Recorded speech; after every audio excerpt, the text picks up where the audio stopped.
Usually when filmmakers express male sexuality, they do it with ease. But when it comes to expression of female sexuality, it is either taboo or even that is shown from a man's perspective. But there is one show that stands apart from all these. It's Fleabag, a show that has touched my heart, soothed it, played with it, and ripped it while still giving me laughs. I wanted to start this channel with Fleabag as the first episode, but I didn't know where to start from. I can't figure out why I get so excited every time I think of this show. I think my period's coming. This is probably the best show I have ever seen, apart from Penny Dreadful. If you haven't watched it yet, it's available on Amazon Prime, FYI. There isn't an emotion untouched in this series, and if there is one, that must be new. Watch till the end as we discuss in detail everything you missed while watching Fleabag, the series. This is a love story. Welcome back, and this is the third episode of The Art of Cinema.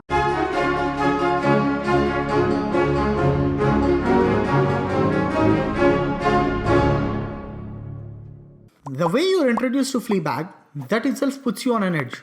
She is raw, sexual, witty, broken, well-dressed yet unorganized woman who knows what to expect from the men she meets. And then the next morning, you wake to find him fully dressed, sat on the side of the bed, gazing at you. This shows that this isn't the first time she's encountered such an imperfect person in her life. This show, though discusses the life of one deranged woman, is probably the most feministic thing ever. Look at this newspaper. The headline reads how a private school head assaults pupil in class, and the right column reads, has the word feminism become dirty? Look here and you find an almost naked lady used as an advert for a mortgage. This is a tongue-in-cheek remark with the whole fundamentalism of advertising, using sexualized women for selling stuff.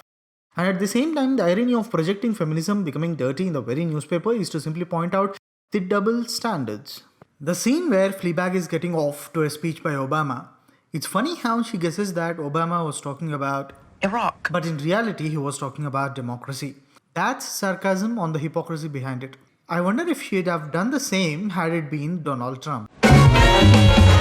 This moment is when you start looking into the heart of Fleabag. Of course I washed my hands. It's not like I grew up without a mother.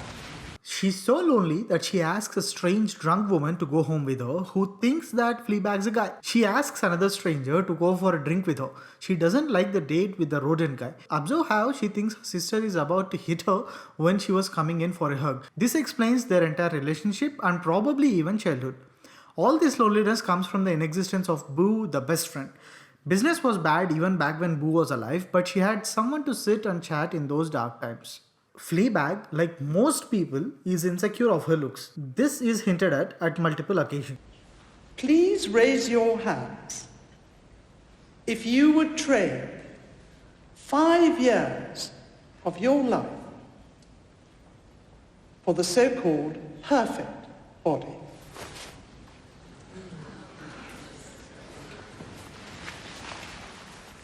I sometimes worry that I wouldn't be such a feminist if I had bigger tits. In the taxi at the end of first episode, as she talks about her dead friend Boo to the driver, there is a heart shape on the window. Season 2's episode 1 also ends with Fleabag in a taxi, but she isn't lonely this time. She has her sister with her. By episode 2, Claire gets her hair shorter. This is quite vital. You see her hair changing almost every episode, and finally she ends up looking like a pencil. I think Claire was trying to be like Fleabag as remotely as possible. Harry says, "You're not like other girls, you can keep up." This is yet another common perception of the slightly misogynistic world towards women. On one hand, there is Fleabag literally baking herself to get one person to love her, and then there are these two women discussing the latter's breakup to maintain a perfect body. I think Phoebe Waller-Bridge tried to slap every millennial through the show, a job well accomplished. Yes! With great tactics, she gets back with Harry only to lose him the same day. When he finds out what she's been browsing behind his back, he asks her, "Do you want to be alone?" See how Fleabag cannot say no. She kind of wants Harry to leave because at her heart, he is not what she wants. He's not what she's searching for. At Claire's birthday party, the conversation that Fleabag and Godmother have is quite deep. Godmother implies that Fleabag is lonely in her lonely sandwich shop. And to retaliate, Fleabag says that one does not need to be alone to be lonely, implying that though the godmother lived with her father, she was just as lonely at the core. This very comparison reflects in the marriage scene of the godmother and her father, As Fleabag walks her dad through the aisle, Godmother has no one to walk her down despite that being her marriage day. As an audience, you'd want something to happen to Godmother as she slaps Fleabag.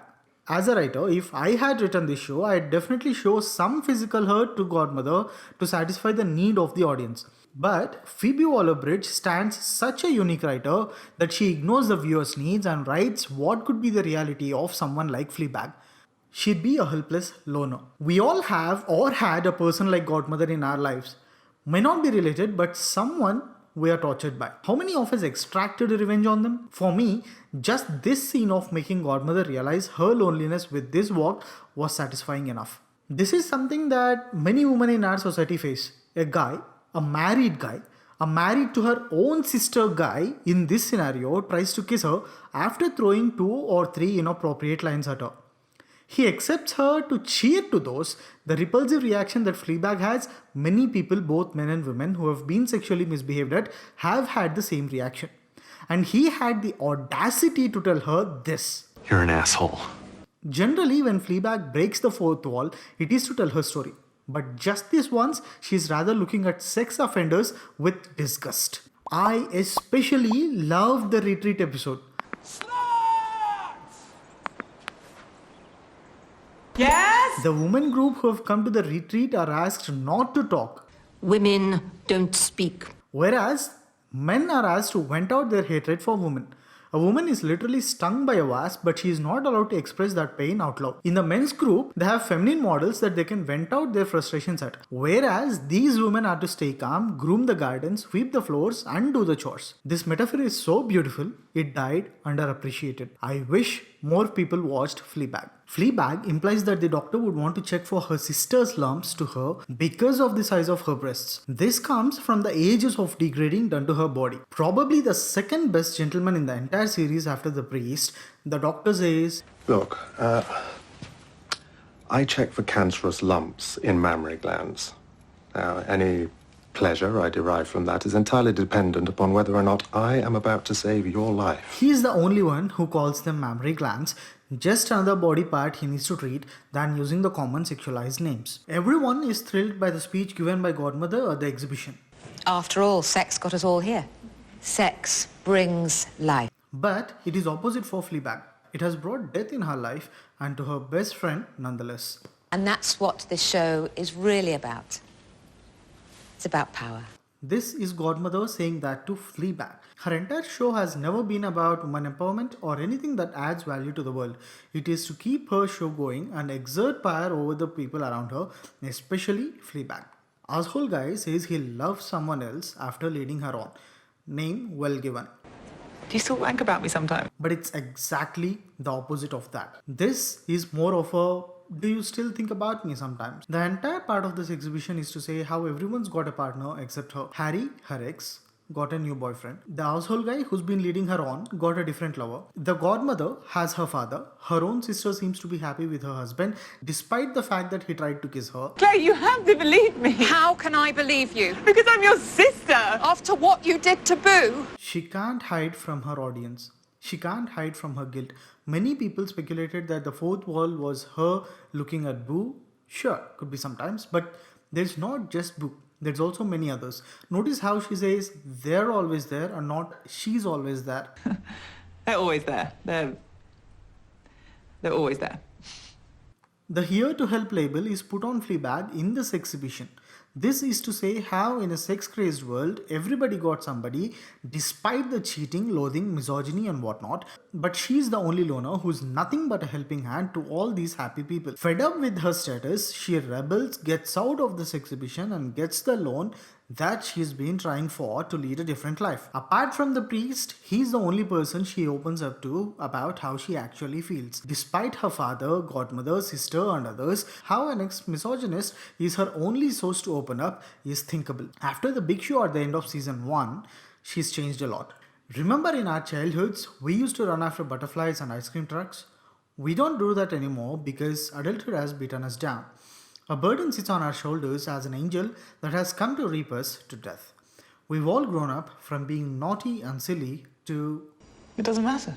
I mean, this is not just writing a series. This is psychology. This is closest to life. This is poetic. This is what we all go through. Fleabag isn't one person. It is all of us. We feel lonely. We talk to our inner demons. We want what we can't get. We get beaten down, looked down at. We've all cried walking down alone. We've all looked at that eraser which we can't use to erase the mistakes we have done. We are Fleabag. Foxes are often symbols of sexuality. The priest saying that foxes follow him wherever he goes is a symbolism that attraction or lust follows him despite him being scared of that. In the end, at the bus stop, where this sign means life, Fleabag sees a fox searching for the priest. She shows it the way he went. Lust may follow the priest, but not love, for their paths are different. Fleabag has grown so much since the death of her friend that she doesn't need her demons anymore. This time she didn't steal an art piece. This time she brought her mother with her, judging by the way she holds it. One last thing I'd like to give a shout out to is the father's character. He doesn't love Godmother, but he has to live with her no matter what she's like. He even fears her. She mustn't see it. She mustn't find out. He can't even speak a word as he sees her hit his daughter. He knows his family is deranged but can't help it. Him stuck in the attic is his entire character. He got just one thing right though. I think you know how to love better than any of us. That's why you find it all so painful. The first season ended with her trying to hide her guilt from the audience. But this time, she doesn't need them anymore. I think I'm running late, so I'll have to restrain myself from praising Fleabag further. Now, what do you say when I ask you to subscribe? Yes, Father? Yes, Father? I hope you liked my take on Fleabag. I want you to comment your thoughts below. Like this, share this, because... Just fucking tell me what to do, Father. See you next week, and remember, great cinema never dies.